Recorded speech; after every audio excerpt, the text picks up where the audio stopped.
என்ன செய்யணும்னா, நான் முதல்ல தேவனாகிய கர்த்தருடைய வார்த்தைகளை நான் எனக்குள்ள வைத்திருக்க வேண்டும். வைத்திருக்கும் போது நான் ஆட்டோமேட்டிக்காக I will start living according to the word of God, and I'll start shining as the light, and that light will be given to us and shown to the world, and the world will recognize and say this is a different person, and is full of light அப்படின்னு சொல்லி அவங்க சொல்லுவாங்க. நியாய பிரமாணத்தை ஆனாலும் தீர்க்க தரிசனங்களை ஆனாலும் அழிக்கிறதற்கு வந்தேன் என்று எண்ணிக்கொள்ளாதேயுங்கள், அழிக்கிறதற்கு அல்ல நிறைவேற்றுகிறதற்கே வந்தேன். இப்போ ஆக்சுவலாக நிறைய பேர் சொல்கிறாங்க நியாய பிரமாணத்தை ஒழிச்சிட்டாரு, அவர் சொல்கிறாரு நிறைவேற்றுகிறது தான் வந்தேன்னு சொல்கிறாரு. இப்போ நம்ம we are going to study the little thing about it. வாசிங்க. வானமும் பூமியும் ஒளிந்து போனாலும் நியாய பிரமாணத்தில் உள்ளதெல்லாம் நிறைவேறும் அளவும் அதில் ஒரு சிறு எழுத்தாகிலும் ஒரு எழுத்தின் உறுப்பாகிலும் ஒளிந்து போகாது என்று மெய்யாகவே உங்களுக்கு சொல்கிறேன். அது நிறைவேற்றத்துக்கு தான் இயேசு வந்தார்.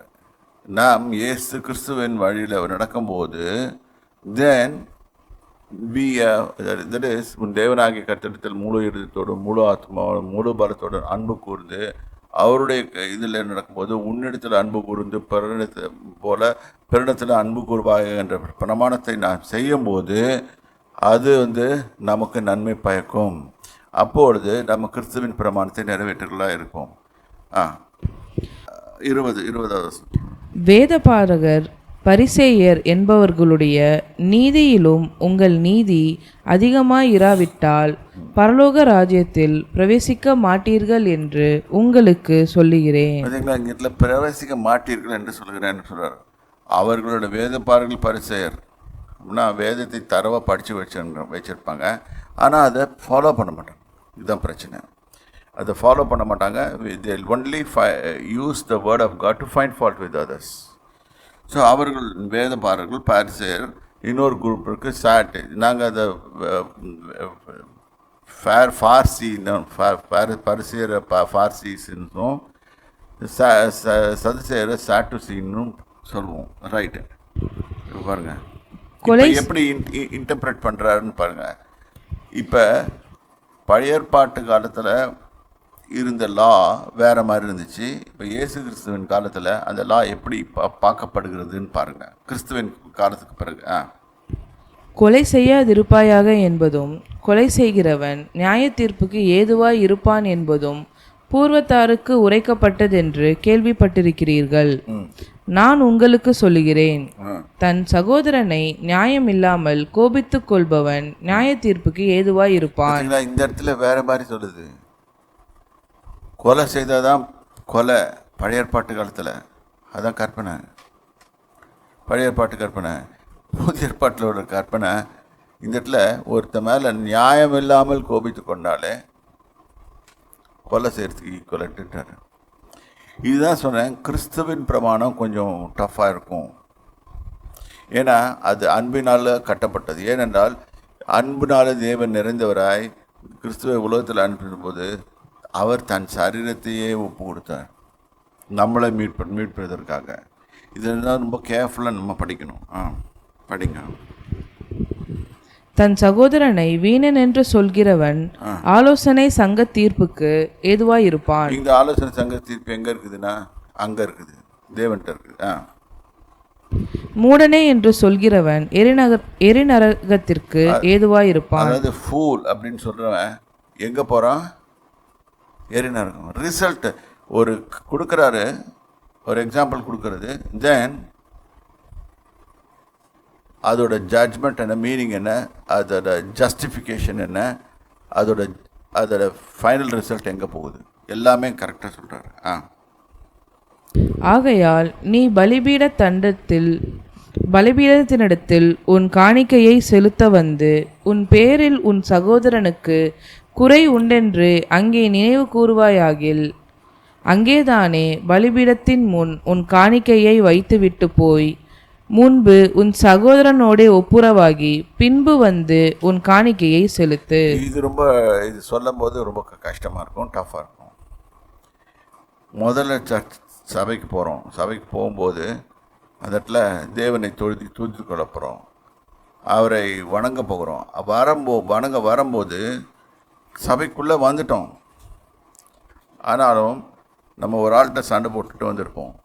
அந்த இடத்துல சண்டை போட்டு வந்துடும்போது என்ன வந்திருக்குன்னு கேட்டிங்கன்னா, அந்த இடத்துல நினைவு வருது. நினைவு வரும்போது என்ன பண்ணுறோன்னு கேட்டிங்கன்னா, அந்த நினைவு வரும்போது உடனே போய் அந்த இடத்துல நம்ம யாரோட சண்டை போட்டு வந்திருப்போமோ அவங்கக்கிட்ட ரெக்டிஃபை ஆகிட்டு அப்புறம் வந்து சபையில் கண். இதை உண்மையாகவே சீரியஸ் அப்படி பார்க்க தொடங்கினா நிறைய பேர் சர்ச்சுக்கே வர முடியாது இந்த காலத்தில்.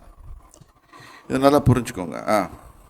எதிராளி உன்னை நியாயாதிபதியினிடத்தில் ஒப்புக்கொடாமலும் நியாயாதிபதி உன்னை சேவகனிடத்தில் ஒப்புக்கொடாமலும் நீ சிறைச்சாலையில் வைக்கப்படாமலும் இருக்கும்படியாக நீ உன் எதிராளியோடு வழியில் இருக்கும்போதே சீக்கிரமாய் அவனுடனே நல்மனம் பொருந்து. நல்மனம் பொருந்து இல்லைன்னா என்ன ஆகும்? இங்கே ரிசல்ட் என்ன வந்ததுக்கு? உன்னை எதிராளி என்னன்னு பிசாசானவன், உங்கள் எதிராளி பிசாசானவன் கட்சிக்கிற சிங்கம் போல எவனை விழுங்கலாம் என்று வகை தேடி சுற்றி கொண்டிருக்கிறானே அந்த பிசாசானவன் உன்னை எங்கே கொண்டு போவான்? நியாயாதிபதியத்திட்ட கொண்டு போவான். அங்கே ஒப்பு கொடுக்காமலும் நியாயாதிபதியில் ஒப்பு கொடுக்காமலும் அங்கே நியாயம் தீர்க்கப்படும். நியாயம் தீர்க்கப்படும் போது அவர்கள் உன்னை தண்டனைக்கு ஒப்பு கொடுப்பார்கள். அந்த இடத்துல இந்த நல்லா புரிஞ்சுக்கோங்க, இந்த வசனத்தை புரிஞ்சுக்கிட்டிங்கன்னா தென் ஹவு சீரியஸ் காட் இஸ்ன்றதை பார்த்துக்கோங்க. அப்போ அதனால் ஒப்பு கூடாமலும் நீ சிறைச்சாலையில் வில் பி டைட் அப். நம்ம சிறைச்சாலை ஜெயிலில் போடுறதில்ல, we will be tied up. நம்ம whatever we touch it won't be prosperous. தோல்விகளே வரும் வாழ்க்கையில். ஏனென்றால் we have already been tied. நமக்கு பெனிஃபிட் ஆகாதபடி பிசாசானவன் நம்மளை போட்டு வச்சுருக்கிறான், அது மாதிரி டை பண்ணி வச்சுருப்பான். ஏனென்றால் நம்ம அந்த இடத்துல முழுமை தேவனுடைய கட்டளைக்கு கீழ்ப்படியில. இப்போ பழைய ஏற்பாட்டில் இருக்க கட்டளை பாருங்கள், கொலை செய்யாதிருப்பாயாக என்றால் கொலை. இங்கே ஃபூல் சொன்னாலே இங்கே பிரச்சனை. இப்போ சொல்லுங்கள், எது கடினமானது? கிறிஸ்து நல்லவர், கிறிஸ்துவனுடைய பிரமாணம் பெரிது. கிறிஸ்து வந்து உங்களை நேராக தேவனிடத்துக்கு கொண்டு போகிறதுக்கு ஆயத்தப்படுத்துறதுக்கு தான் வந்தார். பிதாவாகிய தேவனுடைய ஸ்டாண்டர்ட் ஆஃப் ஹோலினஸ்க்கு, பரிசுத்தத்துக்கு ஆயத்தப்படுத்த தான் வந்திருக்காரு. ஆக நம்ம இது இந்த காரியத்தில் வரும்போது ரொம்ப சீரியஸாக நம்ம இருக்கணும்.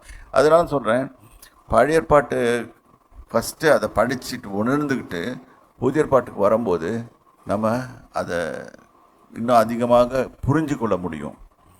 அது தெரியாமல் நம்ம பழைய திராட்சரசம் புது திராட்சரசம் அன்றைக்கி கூட கேட்டுட்டு இருந்தேன் நான்.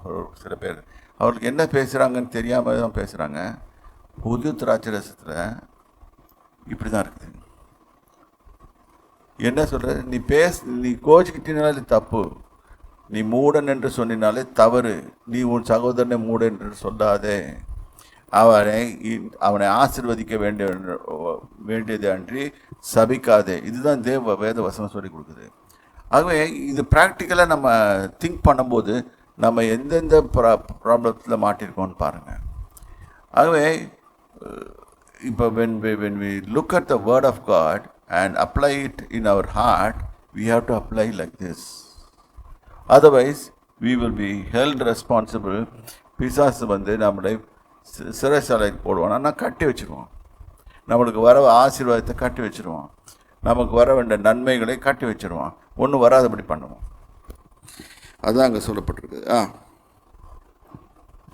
பொருந்தாவிட்டால் நீ ஒரு காசும் குறைவின்றி கொடுத்து தீர்க்கும் மட்டும் இவ்விடத்திலிருந்து புறப்பட மாட்டாய் என்று மெய்யாகவே உனக்கு சொல்கிறேன். மாட்டிக்கிட்டு அந்த இடத்துலேருந்து நீ தப்பிக்கணும்னு சொன்னால் ரெக்டிஃபை யுவர் செல்ஃப், ஒப்புரவாகு. ப்ராக்டிக்கல் கிறிஸ்டியன் லைஃப் இது. நல்லா ஜனங்கள் தேவ ஜனமே கவனிங்க, ப்ராக்டிக்கல் கிறிஸ்டியன் லைஃப். அப்போ நம்ம எல்லாரோடையும் சண்டை போட முடியாது, எல்லாரோடையும் ஆர்கியூ பண்ணிகிட்டு இருக்க முடியாது, எல்லாரோடையும் இது பண்ணிகிட்டு இருக்க முடியாது, ரொம்ப கேர்ஃபுல்லாக இருக்கணும். அதனால தான் புதிய உடன்படிக்கை ரொம்ப கடினம்னு சொல்கிறேன். கடினம்னா நம்ம இப்போ வாழ்கிற வாழ்க்கைக்கு நம்ம இஷ்டம் போல் மனம் போன வாழ்க்கை வாழ முடியாது. அதனால தான் கலாத்தியர் 5 வேறு மாதிரி போட்டிருக்கோம், எபேசியரில் போட்டிருக்கோம், கொலோசியரில் போட்டிருக்கோம், எல்லாத்துலேயும் டஃப்பாக எழுதியிருக்கோம். பவுல் அப்போஸ்தலன் ரொம்ப டஃப்பாக எழுதியிருப்பார். ஏன்னா அதெல்லாம் நம்ம ஒன்றுன்னா ஆராய்ச்சி படிக்க தான் போகிறோம். ஒன்றுன்னா நம்ம ஆராய்ச்சி பண்ணி பார்க்கும்போது டெய்லி நம்ம தப்பு பண்ணுறது தெரியும், தவறு செய்கிறது தெரியும். அப்போ we unnecessarily we get caught with Satan.